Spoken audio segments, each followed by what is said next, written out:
if you can figure out why does it feel vulnerable, not the base level, the layer under that, the layer under that, the layer under that. I like being vulnerable. One of the reasons I like it is because if I'm thinking, what does that mean about me? It means I'm brave. Identify what your insecurities are, identify what your fears are, and then practice whatever that next step of vulnerability is. And the next step, I don't recommend it being, sharing it in front of 10,000 people. I think the next step is sharing it with a close friend that you trust. Next Level Nation, welcome back to another episode of Next Level University, where we help you level up your life, your love, your health, and your wealth. We hope you enjoyed yesterday's episode. It was episode number 1518. Start planning your holiday boundaries now. And now is in all caps, so you know it's serious. Today, for episode number 1519, happy Monday, one important lesson about vulnerability. I was asked on a podcast yesterday as of recording this episode, about why vulnerability is so hard. But this was a podcast where we had gone very, very, very deep, so I felt comfortable digging deeper and deeper and deeper around the answers that I was giving. And I said, I think it's a couple things. One, obviously, the people you're being vulnerable with are going to dictate the ease of vulnerability. Alan and I are very vulnerable with one another. We've done it for a long enough period of time. It's not super hard for us to be vulnerable. I would say statistically compared to maybe two people that didn't feel as safe as we do together. And then I said, but I think another important thing to think about is the fact that for many of us, when we are vulnerable, we're thinking of what that means about us, not what it could do for us. So we were on a podcast with Tori Aletto many years ago, and I shared very vulnerably that as Alan takes the microphone cover off of his mic, as he does like a child, I shared very vulnerably how I, at a younger age, was dealing with a porn addiction. And Alan said, I can't believe you said that. Not in a bad way. I can't believe you were brave enough to be so vulnerable. And the reason I think I felt safe doing that was I have detached from what does that mean about me? What does the fact that Alan used to have a drinking problem mean about him? Nothing, really. It doesn't mean anything about you. It doesn't mean anything about your character. It doesn't mean anything about you intrinsically. I think that's where we get stuck with vulnerability, because we're thinking of, when I share this vulnerably, I'm afraid of the judgment that I'm going to get about who I am. Oh, porn? You're addicted to porn? What type of person does that make you? Or drinking? What type of person does that make you? Or a vulnerable share about trigger warning here. Maybe something that happened to you in your childhood. Maybe some sort of abuse. Oh, that means they're going to think I'm broken. They're going to think I'm this. I'm bruised. I'm damaged. I'm unfixable. I'm unlovable. I think that's one of the core deep reasons why vulnerability is so hard. We're not thinking of the opportunity that vulnerability creates. We're thinking, what is this person going to think that means about me? And I figured doing a quick episode on that might help you be more vulnerable. If we know why we're not doing something, it's easier to do it. But there's layers. One, yes, vulnerability is scary. Okay. Vulnerability oftentimes might create judgment. Okay. And then if you keep working your way down, eventually it gets to the point where this person is not going to like the type of person I am based on the vulnerability that I share. If that's what you feel, knowing this, I think will help. When I was younger, I would go through things, and as a young man, I know you can attest to this as well, Kev, and I don't know if I fully get it yet, so let's explore.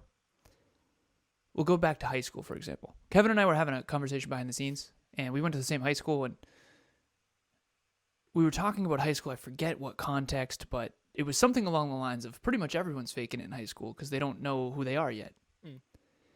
And by faking it, what did we mean by that? It means that there is a disconnect between what you want people to think of you and who you really are. And this goes down to so many age-old questions of, when we're young, we want to do anything we can to fit in, And then when we get older, we really want to stand out. And all that kind of stuff. In your career, you definitely want to stand out, but not too much because now you don't fit in. Whereas when you're a kid, you just really, really, really want to fit in with the cool kids or the popular girls or the popular guys or the athletes or, the nerds want to be an athlete. The athletes wish they were smarter. It's like this whole thing. I always joke about how growing up, I just studied human beings because I needed to understand everything. Emilia and I joke and we say, I don't want to know, I need to know. And we still joke. The very first time I met her, I said that, and she's like, same. So we've gotten along very well. But as a kid, I needed to understand all this. I needed to get why do people with thick hair wish they had thin hair? Why do people who are tall, I had this ex-girlfriend, and she was tall, beautiful, and she wishes she was shorter. And then you have the short girls who wish they were taller. And then you have everyone wishes they were different than what they are. Like, is this a thing? Are we all doing this?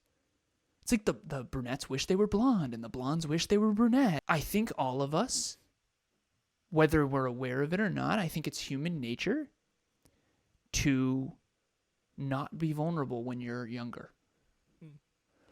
Some of us have vulnerability modeled for us in our childhood. And it's okay to cry at movies, and it's okay to talk about your feelings, and it's okay to not be okay. Things like that. And then there's some people who grew up in environments with the rub some dirt in it, you're totally fine, soldier up, get over it, deal with it, whatever. And so all of us grow up in a certain environment that either models vulnerability or not. And I think statistically speaking, probably not. If you've ever studied Brene Brown's work, she didn't come, I didn't know anything about vulnerability until I was 29 years old. And so I don't think there was, before Google's only 25 years old. Before Google and before Brene Brown and before, the personal development sphere got larger and, there was no social media, there was no internet, and I'm sure it was, unless you had an encyclopedia and you happened to look up the word vulnerability, you probably didn't even know that word existed. And we even look at old movies. Some old movies are so hard to watch because they're just so toxic. Yep. Some of the jokes are super racist. There's so much sexism. It's like, oh my God, how ignorant were we? But again, that's human progress. 100 years ago, of course we're going to think we were ignorant. I can think of 5 years ago I was ignorant compared to now. So what's my point? Vulnerability. What is that for you? By definition, it means sharing something you're scared of. But we're all scared of different things. So not only are we all scared of different things, we're all insecure about different things. We all have different upbringings. And I think that as I've gotten older and as Kevin and I have shared these things, whether publicly or not, you eventually get to this place where you realize that you want to be an authentic, imperfect person. And I can share tons of relatable examples of I didn't like my nose because I broke it, and I didn't like my calves because I'm a giraffe, and I have super long legs, which was great in basketball, but not good for bodybuilding. But, we all have strengths and weaknesses. So we just we ignore our strengths because they make us different, but we also hide our weaknesses. We don't talk about our successes because then we're arrogant, and we don't talk about our struggles because then we're incompetent. And it's just this giant fugazi of, is anyone actually secure enough to just be who they really are? And the ironic part is the people who say I'm insecure are actually the most secure. Hi everyone, my name is Amanda. I am a dental hygienist and a mom of 2 teenagers. I was first introduced to Kevin and Alan about 3 years ago.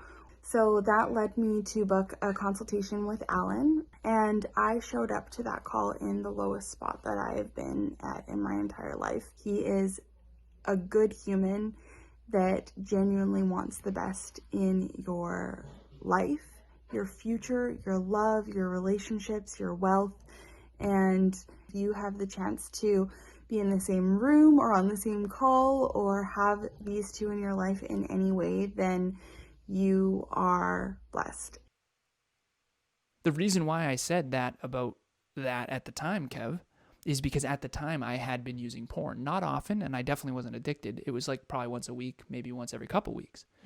But I remember thinking to myself, I would never have shared that. But of course I wouldn't. I hadn't overcome it yet.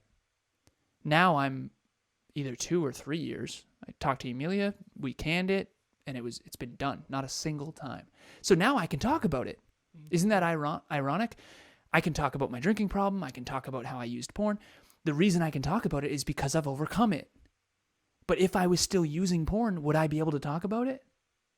Probably not. So what if all of us are in this tornado of misinformation of the people who are acting the most wealthy are the least wealthy, the people who are acting the most secure are the least secure, the people who are the most secure are saying, yeah, I'm a little bit, this is vulnerable for me to share, but XYZ.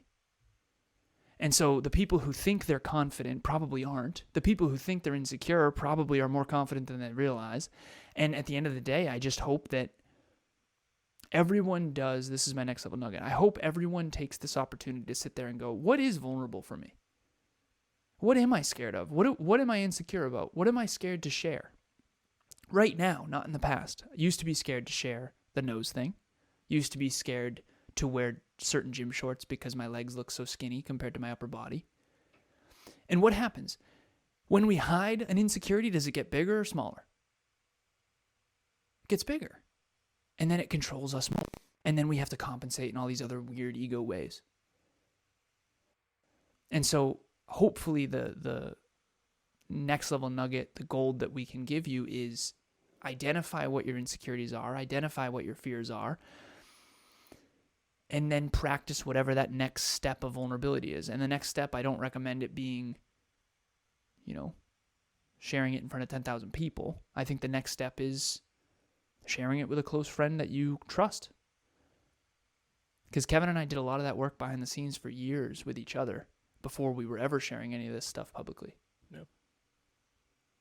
And determine, I think if you can determine why. So I was thinking to myself while you were speaking, I told you today, I said I looked for a therapist yesterday. I told Taryn that this morning. In some circles, that would be vulnerable to share. But for me, it's, if I'm thinking, if I'm thinking, what does that mean about me? That means I'm a very self-aware man who values learning and healing so I don't get my mud on other people. Mm-hmm. That's what and if you don't see it that way, that's fine. But I know the people who are supposed to see it that way are going to see it that way. Those are my people anyway. Those are my people anyway. But there are people who are going to see you as weak and incompetent. Yeah, 100%. 100%. Yeah, and yeah, but that's why it's vulnerable to share. My argument would be they probably need therapy too, though. Right? That just like, and I would say you're probably accurate. I think everybody would benefit from it. Just like, of course. On the opposite front, when I shared about the porn addiction, I remember telling you, I was like, "What, you think people are going to reach out and shame me?" Good luck finding enough people that aren't addicted to porn. I was talking mostly about men. Good luck finding 50 people out of 100 that aren't addicted in some way, shape, or form, especially then. I'm not worried about that because I know to me all it means is I was strong enough to admit it and then try to work on it. So if you can define why it's vulnerable for you, I think that is the key. Why is it vulnerable for you? Because you think, I told Alan, I said this on a previous episode, I think, usually Ace likes to sleep with me. He sleeps between my legs. So I sleep on my stomach and he crawls up right into my, pretty much my butt crack. But that's where he likes to sleep. And it's a dangerous game, Ace. It's a dangerous game. And there was a part of me that was insecure and that was vulnerable for me to share because I knew Alan was going to look at me differently. Not in a bad way, but he's thinking, that's not super peak performance of you, Kev, because that's Alan. Now, I'm not saying we're fine. It's not, there's nothing that goes with that. But I was thinking, what does that mean about me to Alan? And then what would that mean about our relationship? Yes. What would that mean about our business? Our what would that future? mean about our future? Yeah. So there's fears underneath fears, underneath fears, underneath fears. And when you get to the root fear, and this is why I think rock bottom frees people, is once you face that deep fear, now all the other ones dissipate. Well, even our conversation today, you made a joke about it, Mm-hmm. and then you and I had a conversation after, and it's like, now that's gone. That's Yeah, done. the elephant is out of the room. Yeah, we're one of my favorite quotes: "The elephant in the room only gets as big as you let it." I made that It's up. fire. I'm sure somebody else again put those 12 words or however many words it is in that order. Well, I've never remember, heard it an said. elephant never forgets. That's right.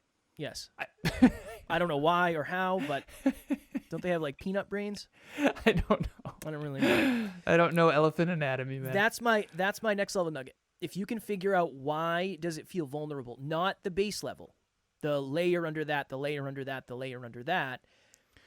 I like being vulnerable. One of the reasons I like it is because if I'm thinking, what does that mean about me? It means I'm brave. And anybody listening would probably say, I really wish I could think. I really wish I could share something like that. Yeah, it's fire. That's It's one a really of the, good reframe. Yeah, it's one of the reasons I try to be as vulnerable as I can because I think it'll inspire other people to be vulnerable. So that's my long-winded next level nugget. Remember, go quick with this, but I call it CVC, courageous, vulnerable communication. I was good at success. I was never good at relationships. And it was because of this missing piece. Courageous, vulnerable communication.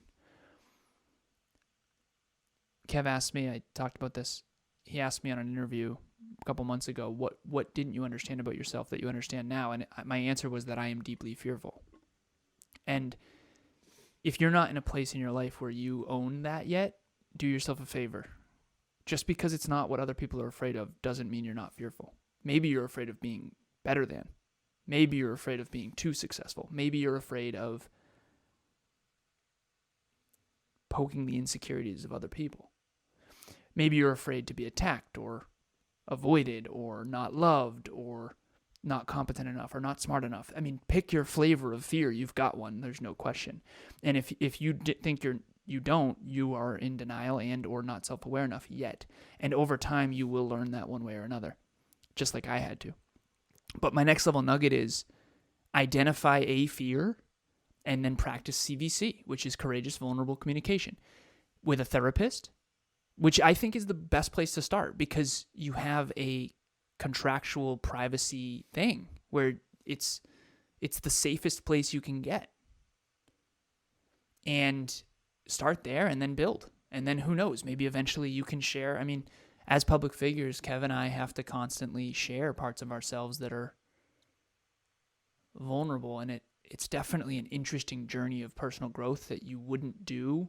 It's like your goal is to help people, but what it ends up helping you because you end up unlayering all of these parts of you, not for you, but it ends up being for you. I did that in book club earlier. I was like, this is definitely for me. I didn't realize it, but I'm sharing it to help other people.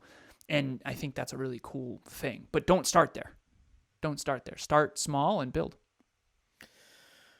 If you have not joined our private Facebook group, Next Level Nation, please do so. Again, every episode we ever really do on here is directly connected to what you can expect in Next Level Nation. So if you're struggling with vulnerability, that's a great place to start.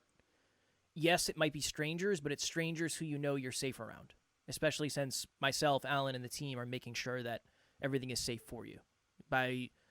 From letting certain people in, knowing who doesn't belong, and really making sure it's going to be a safe place. That's something we're always focused on. So link will be in the show notes. As always, we'd love to have you.